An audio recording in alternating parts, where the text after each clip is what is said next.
Rachel Morgan pushed her cleaning cart down the empty corridor of Station Nova 9, her shoes squeaking against the polished floor. Third shift was always the quietest. Just her, the hum of the air filters, and the distant rumble of the station's core systems keeping everyone alive in the cold vacuum of space. She'd been working maintenance here for 3 years now. Good pay, boring work, and nobody bothered her much. That's how she liked it. Back on Earth, she'd barely scraped by. Out here, she could actually save money, maybe even buy her own place someday on one of the colony worlds. Rachel stopped at the ventilation access panel in Sector 12. The work order said the filter needed replacing. Simple enough. She popped open the panel and reached for her tools. That's when she heard it. A soft sound. Like breathing, but not quite human. She froze, listening. The station made 1,000 different noises, and after 3 years she knew most of them. This wasn't one of them. This was something alive. Her practical side said to close the panel and walk away. Her job was to clean and maintain, not investigate weird noises. But Rachel had never been good at leaving mysteries alone. It's why she'd gotten into trouble as a kid, always poking into places she shouldn't. She grabbed her flashlight and aimed it into the shaft. 2 enormous eyes stared back at her. Rachel jerked backward, her heart hammering. The eyes blinked, reflecting the light like a cat's would. But these weren't cat eyes. The pupils were too large, too strange. And they were attached to something that definitely wasn't human. Jesus, Rachel breathed, gripping the flashlight tighter. The thing in the vent shifted, and she got a better look. It was small, maybe the size of a 7 or 8-year-old kid. Its skin was this weird silver color that seemed to glow faintly in the beam of her light. Thin arms wrapped around thin legs, and it was pressed into the farthest corner of the shaft like it was trying to disappear into the metal. Rachel's training said she should call security immediately. Unknown alien life form, unauthorized presence, potential contamination risk.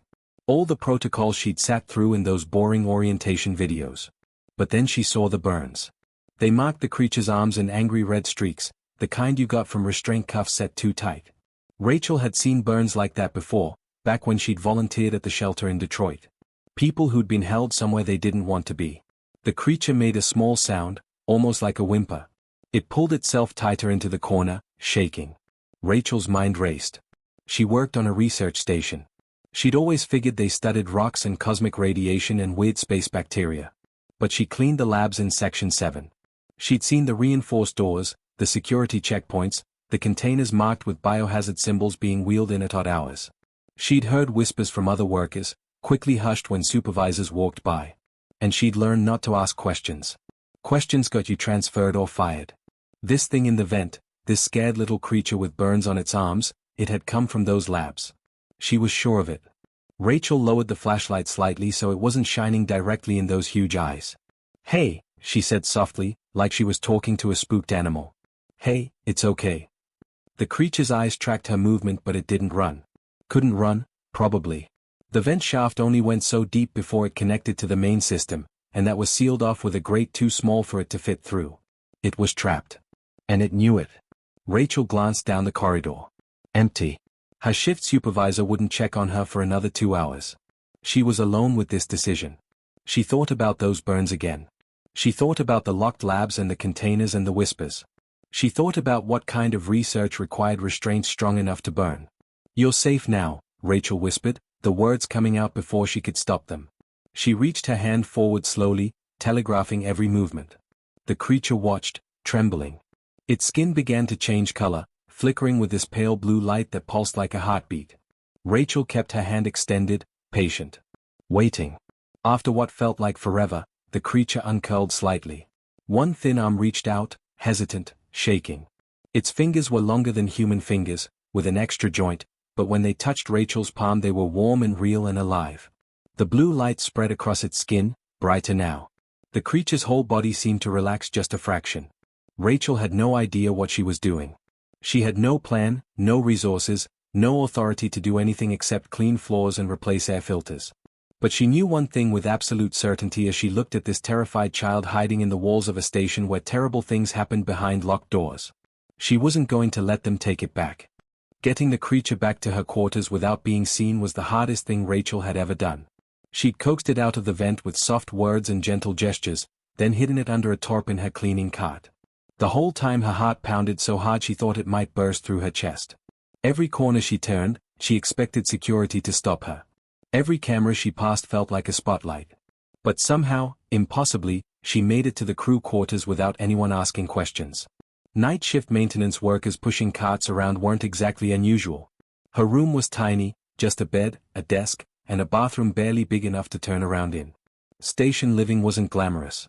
She cleared out her storage closet, pulling out boxes of personal stuff and piling them in the corner. The creature watched her from beside the bed, those huge eyes tracking every movement. Rachel grabbed all her spare blankets and lined the closet floor with them. It wasn't much, but at least it was soft. She propped the door open and stepped back. The creature tilted its head, that silver skin still pulsing with that pale blue light. Then slowly, cautiously, it crept into the closet and curled up on the blankets. For the first time since Rachel had found it, the thing looked almost comfortable. "Okay," Rachel said, more to herself than to her unexpected guest. "Okay. Now what?" She sat on the floor across from the closet, just watching. The creature watched her right back. Its breathing had calmed down, not so rapid and panicked anymore. Rachel noticed details she'd missed before. The skin wasn't just silver, it had these tiny patterns that swirled and shifted like oil on water. Beautiful, really. Rachel pulled out her work tablet and called in sick for the next 3 days. She had vacation time saved up. Might as well use it now, before her whole life went completely sideways. The creature made a small chirping sound. Its stomach, maybe? Rachel hadn't thought about food. What did alien kids even eat? She raided her tiny kitchenette and came back with everything she had. Protein bars, dried fruit, crackers, some leftover pasta from the cafeteria. She set it all on the floor between them and waited. The creature leaned forward, sniffing cautiously at the food. It picked up a piece of dried mango and examined it like it was the most fascinating thing in the universe. Then it took a tiny, hesitant bite. The blue light exploded across its entire body, brightening until Rachel had to squint. The creature made a happy trilling sound and stuffed the rest of the mango in its mouth. Rachel couldn't help but smile. Good, here? Over the next few hours, they settled into a weird routine. The creature ate most of Rachel's fruit supply and drank nearly a liter of water. Rachel tried talking to it, just normal conversation, and while it obviously didn't understand English, it seemed to like the sound of her voice. What really surprised Rachel was how smart it was. The creature watched everything she did with intense focus. When Rachel pointed at herself and said "Rachel," the creature's skin flickered through several colors before settling on gold. Then it pointed at Rachel and made a sound that was almost like Rachel. Rachel's throat got tight. "Yeah. Rachel. That's me." She didn't have a name for the creature, so she started calling it Star, because of the way it glowed. Star seemed to like that. Every time Rachel said the name, that golden light would pulse brighter. By the second day, Star had figured out how to nod and shake her head. Rachel taught her yes and no, using simple questions and gestures. Star picked it up so fast it was almost scary. This wasn't some primitive animal. This was a person. A kid who'd been hurt and scared and locked up somewhere horrible. Rachel treated Star's burns as best she could with the basic first aid kit from her bathroom. She had no idea if human medicine would work on alien biology, but she had to try something. Star held still while Rachel cleaned the wounds, her skin flickering between blue and red. Scared, but trusting. That trust killed Rachel. This little being had every reason to fear anything bigger than itself, and yet here she was, letting Rachel help her. On the third day, Rachel's door chimed. She nearly jumped out of her skin. "Rachel? You in there? Haven't seen you at work." It was Daniel, her supervisor. Star's skin flashed bright red and she scrambled into the closet, making herself as small as possible. Rachel quickly shut the closet door most of the way and took a breath to steady her voice. "Yeah, I'm here. Just been sick. Mind if I come in? Want to make sure you're okay." Rachel's mind raced. Daniel was a good guy, one of the few supervisors who actually treated the maintenance crew like people instead of equipment. But letting anyone know about Star was dangerous. For both of them. Still, she needed help. She couldn't keep Star hidden forever in a closet. Security was probably searching the whole station by now. She needed someone on her side. Rachel opened the door. Daniel stood there with a bag of food from the cafeteria, looking genuinely concerned. He was older, maybe 50, with gray hair and permanent grease stains on his work uniform. "Brought you some actual food. Can't live on ration bars." He stepped inside and froze. The closet door had swung open slightly. Star peeked out, eyes wide, skin flashing red with fear. Daniel stared. Rachel held her breath. Then Daniel set the food down carefully and turned to Rachel. His voice was quiet. How long? 3 days. From the labs. Rachel nodded. Daniel ran a hand over his face. He walked to the door, locked it, then came back and sat down on the floor across from the closet. Star watched him like he might attack at any second. My sister has a daughter, Daniel said finally. She's 9. About that size. He gestured at Star. If someone was hurting her, I'd want somebody to help. Doesn't matter who or what she was. Relief flooded through Rachel so strongly she almost cried. I don't know what to do. I couldn't leave her there. I know. Daniel looked at Star, his expression sad. Station's on high alert. They're calling it a containment breach. Security's searching everywhere. We have to get her out. Yeah. Daniel nodded slowly. Yeah, we do. And I think I know some people who might help. Daniel took Rachel and Star through the maintenance tunnels that night, the ones most station workers didn't even know existed. Star clung to Rachel's back, her thin arms wrapped tight around Rachel's neck. Every time they passed under a vent or heard a distant sound, Star's skin would flash red and she'd squeeze a little tighter. They ended up in a storage room deep in the cargo section. 5 people were already waiting there, sitting on crates and supply boxes. Rachel recognized some of them from around the station, but she'd never really talked to any of them before. This is Beth, Daniel said, pointing to a woman in medical scrubs. She had tired eyes and dark hair pulled back in a ponytail. She works in the medical wing. Beth gave Rachel a small nod, then her eyes went to Star. Something painful crossed her face. I've seen 3 of them come through our wing in the past year. For treatment after the experiments. They never told us what species, just gave us basic biology charts and told us to keep them stable. She paused. They're children. All of them were children. Rachel felt sick. Star wasn't the only one. There were more. This is Tommy, Daniel continued, gesturing to a young guy in an engineering uniform. He couldn't have been more than 25, with messy brown hair and oil stains on his hands. Tommy waved awkwardly. I helped build some of the containment cells in Section 7. Didn't know what they were for at the time. Thought it was for dangerous materials or something. He looked down at his hands. I haven't slept right since I figured it out. The others introduced themselves. Lisa from Cargo Operations, a heavy-set woman with kind eyes and a no-nonsense attitude.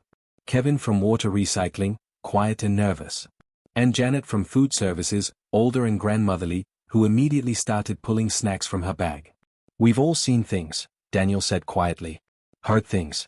Most of us tried to ignore it, tell ourselves it wasn't our business. But then the rumors started getting worse. Beth leaned forward.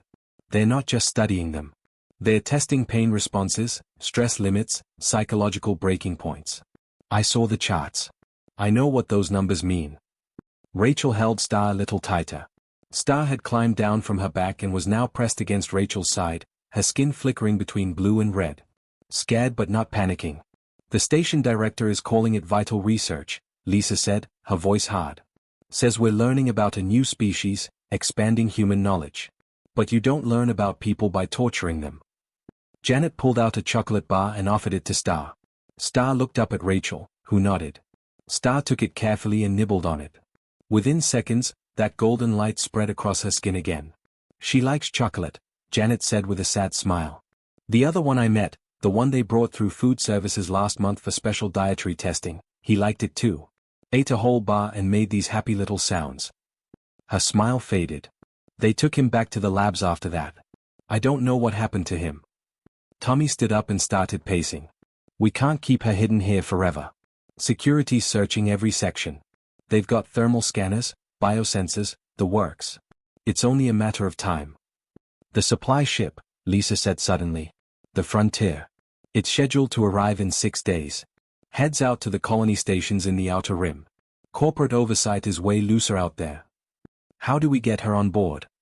Kevin asked. They scan every container, every passenger. The ship's captain reports directly to station command. Captain Miller's old school, Lisa said. She doesn't ask questions she doesn't want answers to. If we can get Star into a container without station security knowing, Miller might just fly out without reporting it. That's a lot of maybes, Rachel said. Yeah, Daniel agreed. But it's the best shot we've got. Over the next hour, they worked out a plan. It was risky and complicated and had about a million ways it could go wrong. But it was something. Star sat in Rachel's lap the whole time, listening to the humans talk. Rachel wondered how much she understood. Those big eyes watched each person as they spoke, tracking the conversation like she was following along. At one point, Star reached up and touched Rachel's face gently. Her skin pulsed with that soft blue light, the color Rachel had learned meant calm and safe. Then Star looked around at all the other humans and her color shifted to gold. "I think she knows we're trying to help," Beth said softly. "She's smart," Rachel said. "Really smart. She's learned hand signals, basic words. She understands way more than we probably think." Tommy crouched down to Star's level. "Hey there, little one." He pulled a small LED light from his pocket and clicked it on and off, making patterns. Star's eyes widened and she reached for it. Tommy handed it over and Star examined it like it was the most amazing thing she'd ever seen. She clicked it on and off, then looked at her own glowing skin. She made the light pulse in the same rhythm as her skin was pulsing. Then she looked at Tommy and made a chirping sound that almost sounded like a laugh. Tommy grinned. "She's playing. She's actually playing." Something about that moment hit Rachel hard. Star wasn't just surviving anymore. She was starting to feel safe enough to be curious, to interact, to be a kid. That's what she was supposed to be. Just a kid. "We're getting her out," Rachel said firmly. "Whatever it takes." The others nodded. 6 days, Daniel said. "We keep her moving through the maintenance tunnels, different location every 12 hours so the sensors don't pick up a pattern. We rotate who's with her so nobody's absence looks suspicious." "I can modify a cargo container," Tommy said. "Add life support, padding, make it look like standard equipment so it doesn't flag on scans." "I'll handle the medical supplies," Beth added. "In case she needs anything during transport." Lisa pulled up a cargo manifest on her tablet. "I can tag the container as priority equipment for the Ganymede mining colony. Those shipments get loaded first and they're usually too important to delay for secondary inspections." Janet packed up more food. "I'll make sure she's got enough to eat. Growing kids need proper nutrition, alien or not." They spent another 2 hours going over details, backup plans, contingencies. Rachel's head spun with all of it, but she forced herself to focus. Star's life depended on getting this right. When they finally left the storage room, they went in different directions, staggered timing so security cameras wouldn't show them all leaving together. Rachel carried Star through the tunnels to a new hiding spot Daniel had prepared, a small maintenance closet near the oxygen processors.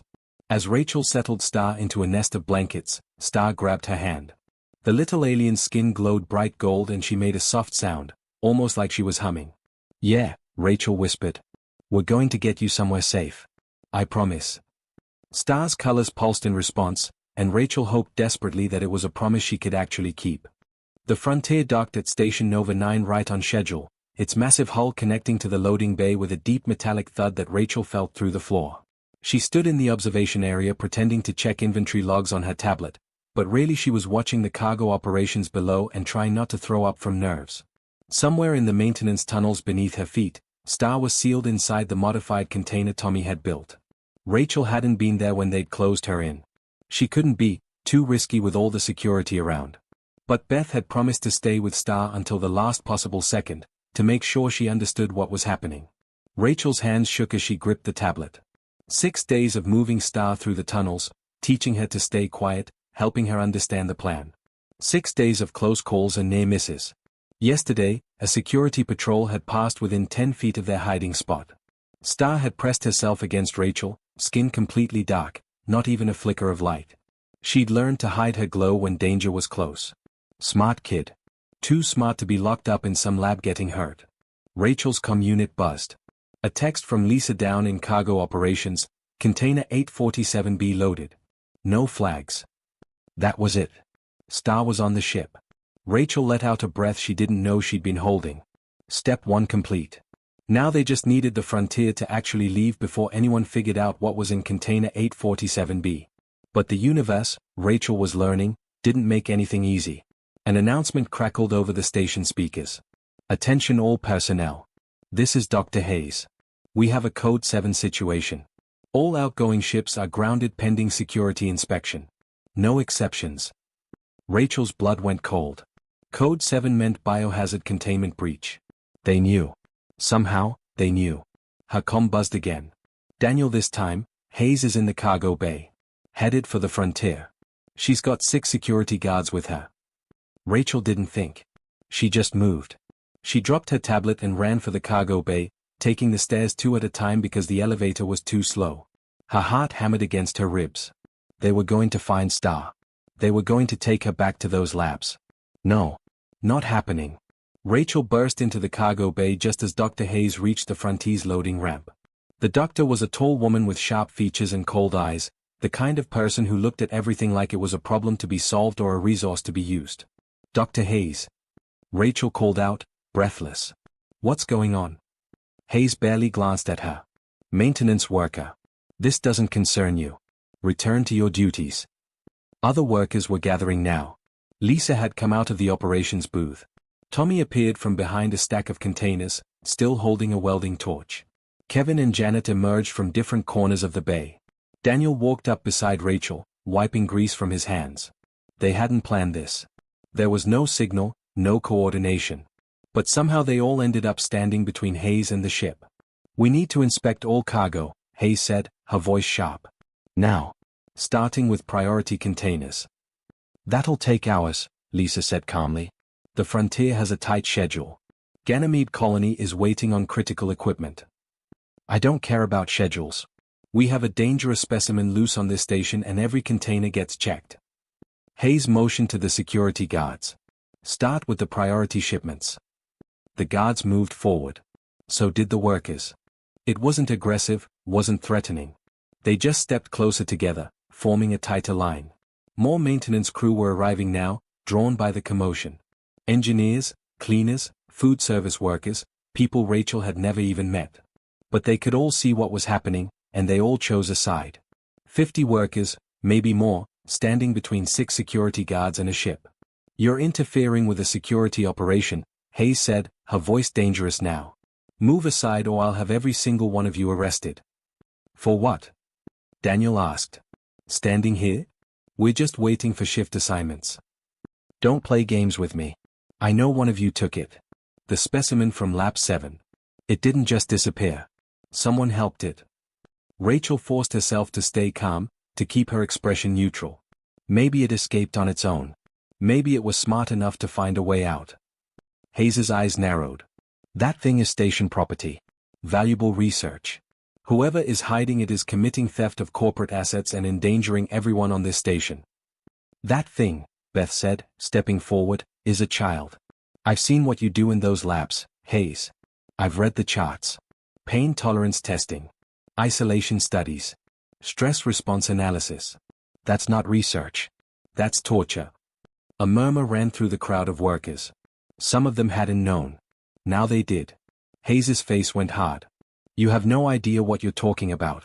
The work we do is vital to understanding xenobiology, to preparing humanity for contact with alien species.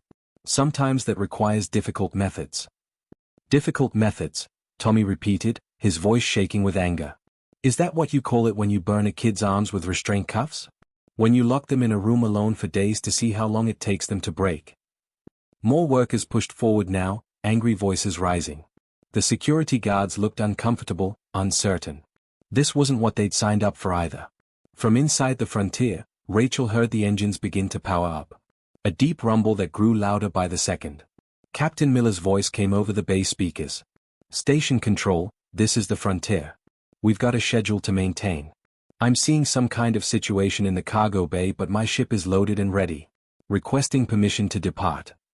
Negative, Frontier, the station controller's voice responded. Hold position for cargo inspection. Station control, with all due respect, I've got colonies depending on this shipment. Every hour I'm delayed costs money and resources. Unless you've got a direct safety concern about my cargo, I'm departing in 5 minutes. Hayes pulled out her comm. Captain Miller, this is Dr. Hayes. You are ordered to hold position. We have reason to believe you're carrying stolen station property. There was a long pause. Then Miller's voice came back, dry and unimpressed. Dr. Hayes, I've got a manifest of approved cargo, all properly logged and cleared by station operations. If you have evidence of theft, file it with corporate and they can sort it out at the next port. But I'm not delaying my ship based on suspicions.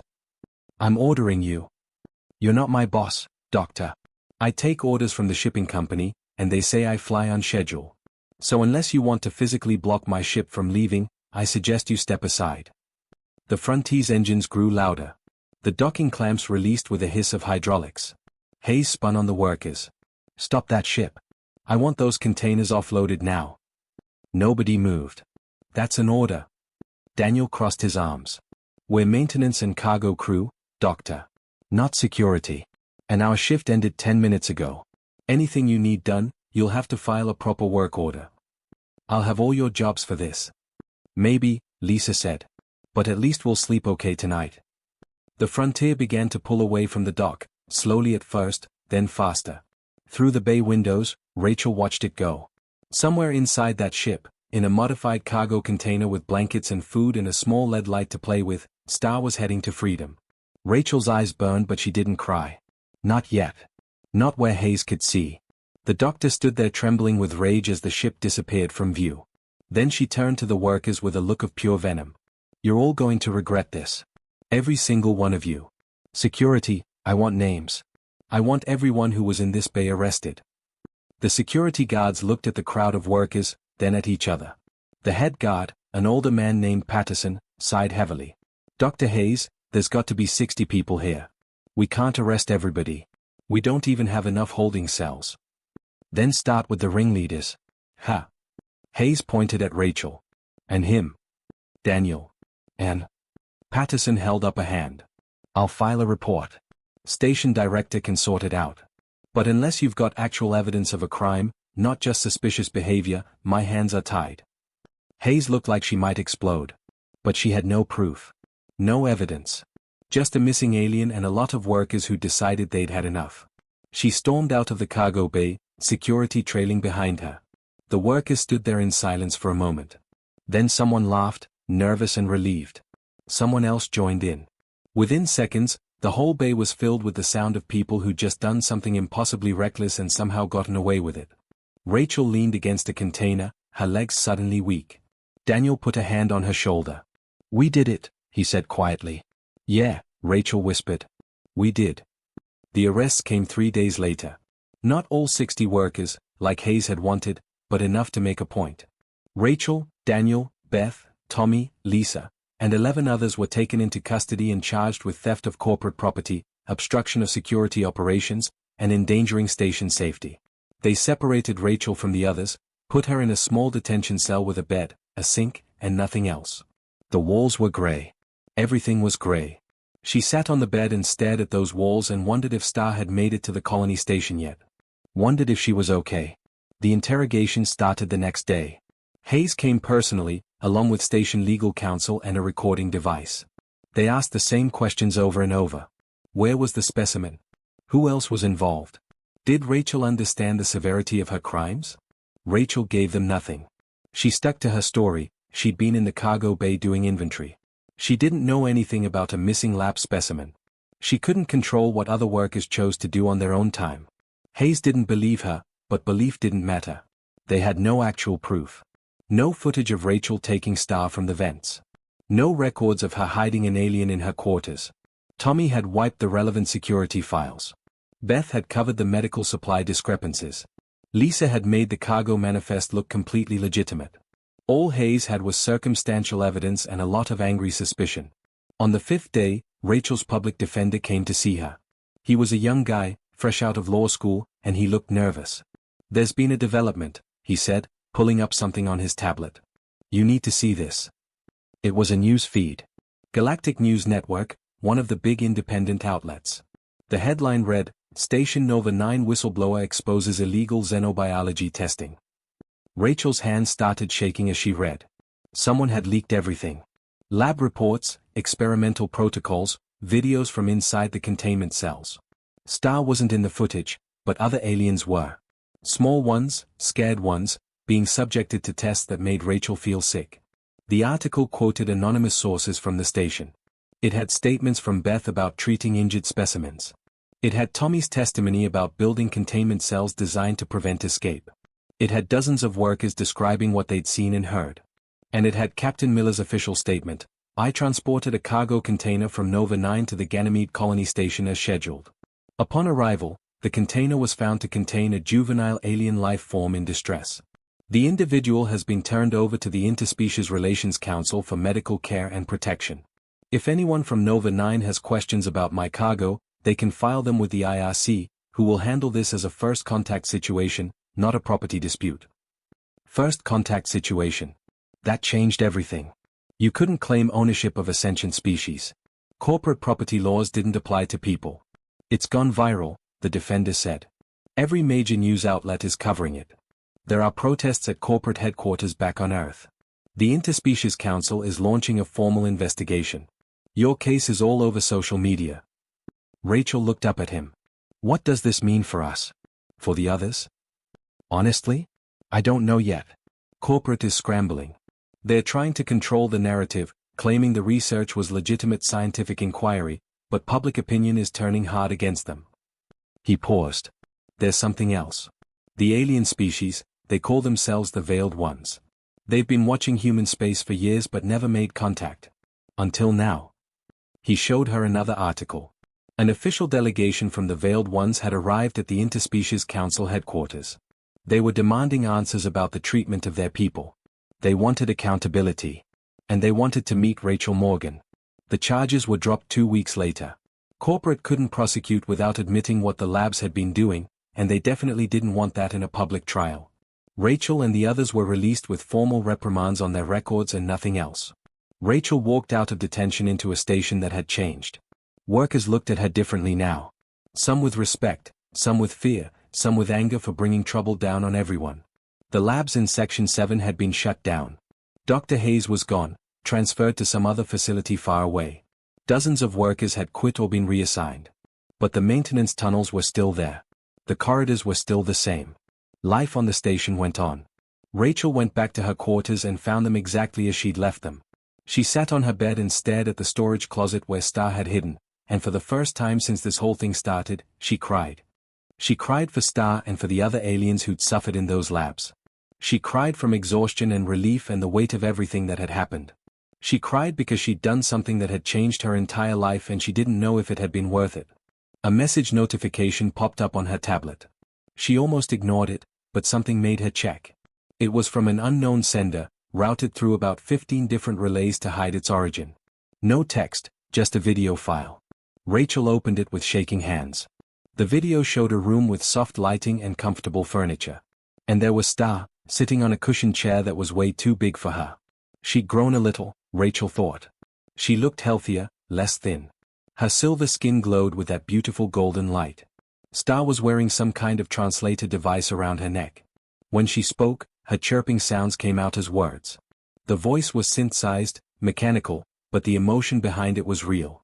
Rachel, Star said, and even through the translator Rachel could hear the joy. I am safe. The Veiled Ones found me. They found all of us from the labs. We are healing. We are home. Star held up the small LED light Tommy had given her, clicking it on and off. I still have this. I remember all of you. The humans who helped me. She paused, and her colors shifted through blue and gold. That combination Rachel had learned meant hapisad, the feeling of missing someone you love. The Veiled Ones want to meet humans now. Because of you. Because you showed us that not all big species are dangerous. You showed us that some people help, even when it is hard. Even when it is scary. Star's skin pulsed brighter. You are my friend, Rachel. You saved me. Thank you. The video ended. Rachel played it again. And again. She watched Star's face, healthy and safe and happy, and finally understood that it had been worth it. All of it. 3 months later, Rachel received an official invitation to the first diplomatic meeting between humanity and the Veiled Ones. She almost didn't go. She was just a maintenance worker, not a diplomat or a politician or anyone important. But Daniel convinced her. They asked for you specifically. You started this. You should see it through. The meeting took place on a neutral space station, all sleek architecture and careful protocols. Rachel felt completely out of place in her borrowed formal clothes, surrounded by ambassadors and officials and people who actually knew what they were doing. Then Star walked into the room. She was bigger now, almost teenage-sized, and she wore clothing that shimmered with the same patterns as her skin. But her eyes were the same. Those huge, expressive eyes that had looked at Rachel from a vent shaft and decided to trust. Star ran to her. actually ran, ignoring all the protocols and formality, and threw her arms around Rachel's waist. Her skin exploded with golden light so bright that everyone in the room had to look away. "Rachel," Star said through her translator, and this time the voice sounded more natural, more like her real voice. "You came." "Of course I came," Rachel said, hugging her back. "Couldn't miss seeing how you turned out." The formal meeting was a blur. Important people made important speeches about cooperation and mutual understanding and building bridges between species. The Veiled One's ambassador, an elder covered in complex light patterns, talked about humanity's capacity for compassion. "We have observed many species," the ambassador said. "We have seen strength and intelligence and technology. But we have rarely seen what we saw in Rachel Morgan and her companions. The willingness to risk everything for a stranger. The moral conviction that transcends self-interest. This is why we choose to emerge from hiding now. Because any species that produces people like this is one we wish to know." Rachel stood there feeling embarrassed and overwhelmed while everyone applauded. This was too much. She'd just done what anyone would do. What anyone should do. But looking around the room, at all these species coming together, at Star standing proud and healthy beside her people's ambassador, Rachel realized that maybe that was the point. Maybe humans were special not because they were perfect, but because when they saw someone suffering, their first instinct was to help. After the formal ceremony, Star took Rachel's hand and led her to a quiet observation deck. They sat together looking out at the stars, just like they'd sat together in that tiny quarters on Nova 9. "I am learning to be a bridge," Star said. "Between my people and yours. The Veiled Ones want me to help them understand humans." "That's a big job," Rachel said. "Yes. But I had a good teacher." Star's skin pulsed with warm blue light. "You taught me that courage is not about being big or strong. It is about choosing to do the right thing even when you are scared. You were pretty brave too, you know. Trusting me when you had every reason not to." They sat in comfortable silence for a while. Then Star spoke again, quieter this time. "There are more of us. More of my people in other labs. On other stations. The Veiled Ones are searching for them, but it is difficult. The corporations hide their work." Rachel felt a familiar determination settle in her chest. "Then we'll find them. Humans and Veiled Ones together. We'll bring them all home." Star's golden light brightened. "Together," she agreed. Rachel looked out at the stars and thought about all those other scared kids in dark labs, waiting for someone to find them. Waiting for someone to whisper, "You're safe now." She'd found one. She could help find more. That's what humans did, after all. They saw someone who needed help, and they helped. Simple as that. And sometimes, that simple choice changed everything.